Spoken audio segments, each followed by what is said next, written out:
and he's reviewed the different Napoleons, and he finds the Joaquin Phoenix Napoleon to be absolutely like bottom of the barrel. Oh Just boy. very unconvincing, just strangely unconvincing.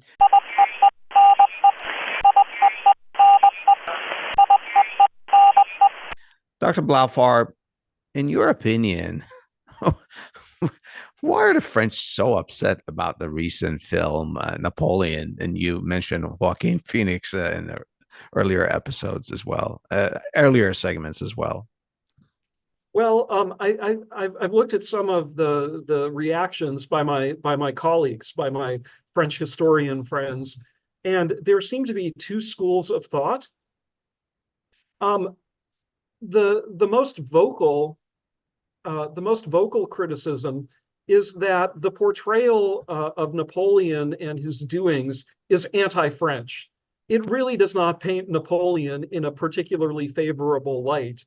Um, and that that that stretches from the portrayal by Joaquin Phoenix, a kind of lurking, sinister, unattractive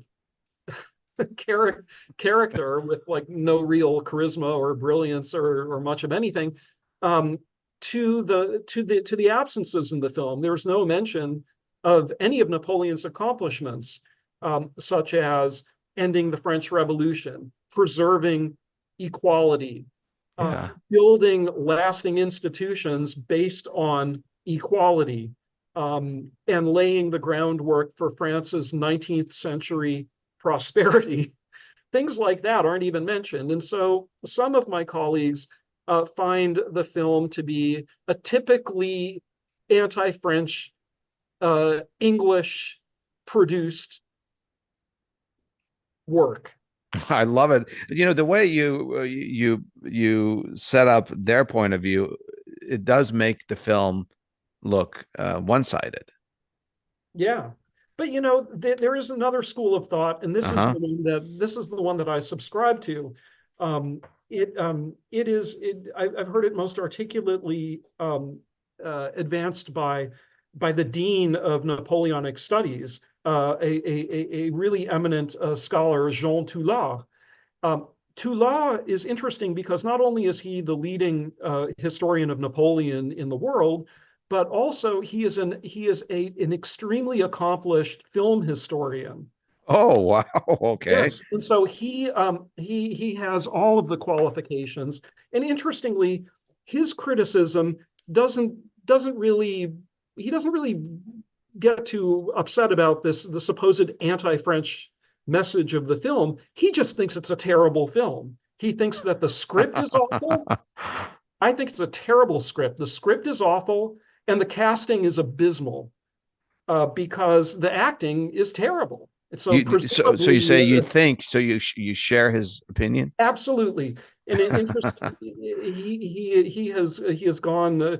He has reviewed in great detail the many Napoleon films that have been written, not written. Silly me. I'm a historian. I speak that way. I think that way.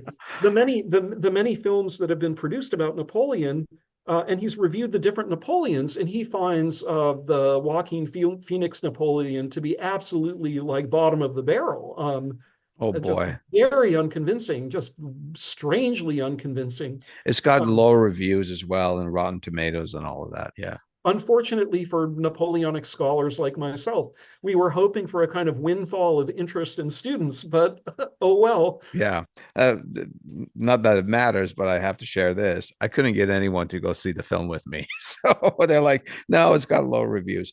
You mentioned your colleagues, then you mentioned the Dean of Napoleonic Studies. And I'm curious about your own institute. Can you tell us about the Institute on Napoleon and the French Revolution that you are the head of? Yes, it's a unit within the Florida State University History Department. Hmm. Its mission, it was founded in 1990 by the Board of Governors of Florida, of the state of Florida. Its mission is purely graduate education. What it does is it supervises and encourages graduate work, master's degrees and PhDs, on Napoleonic and French Revolutionary history. Um, over the years, since 1990, it has produced.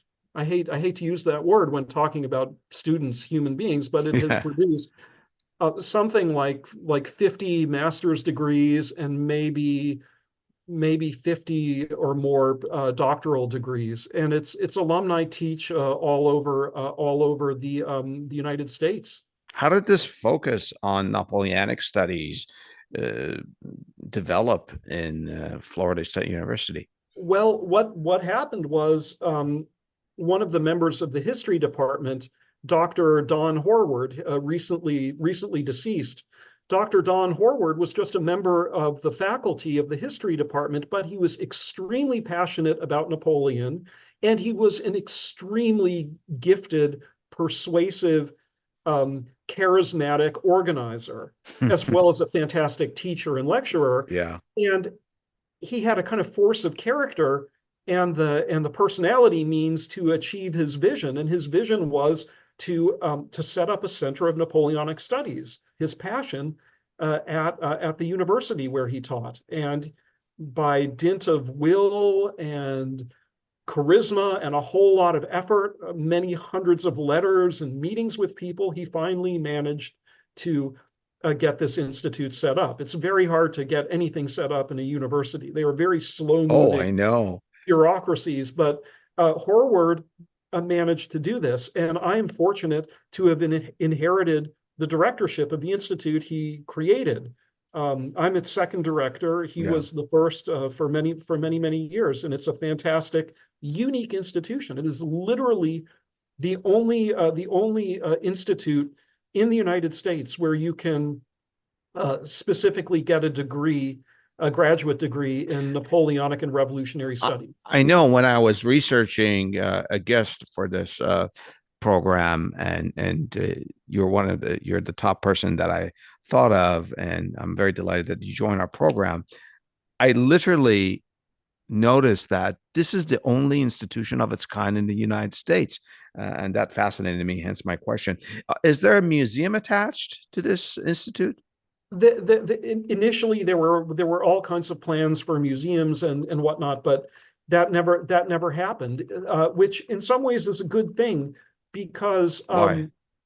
it means that instead of the Napoleon and French Revolution Institute being off somewhere in its own palatial building, separate from the general life of the history department, Yeah. it is actually integrated with into participates in the general history department, and that means that the graduate students who are in the Napoleon Institute are full-fledged members of the Florida State history community instead of being off in a kind of Yeah. gilded ghetto somewhere, Yeah. maybe isolated from their colleagues, maybe looked upon with jealousy by their peers. It's a much better. I think it's much better that the institute remained focused on academia and didn't try to branch out into things like collecting, Yeah. museums, exhibitions, That makes libraries. sense. That makes sense. Let's close our conversation, Dr. Flaubarb, by going back to the movie, and specifically, I want to go to something you said, Napoleon's accomplishments, and how it didn't come across. It wasn't shown in the movie. So, what is Napoleon's legacy? Well, he has several legacies.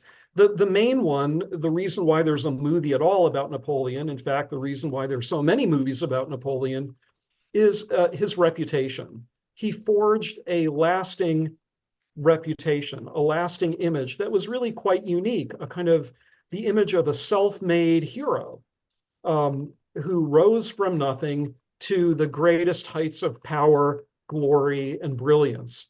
There's a lot of truth to that image, but there's also a lot of deliberate curating Yeah. on Napoleon's part. But that is the lasting image. It's not so much that Napoleon was brilliant, great, and magnificent. It's the rags to riches element to that, Yeah. he rose from nothingness, and he created that kind of model for people to aspire to.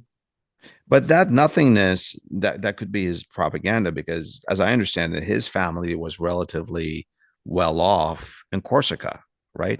That's correct. Yes, the Bonapartes, they were relatively minor nobles by the standards of the royal court of France. Yeah. But by the standards of Corsica, they were very important local power players. Yeah, yeah. So, but he was able to curate that image to make it sound like he came from nothing, rags to riches. Dr. Blaufarb, thank you so much for educating me and our listeners. And to our listeners, if you know of any history that could provide more perspective from the past on this subject, please share it with us and tell us what's your perspective. Thank you so very much. Thank you. I loved it.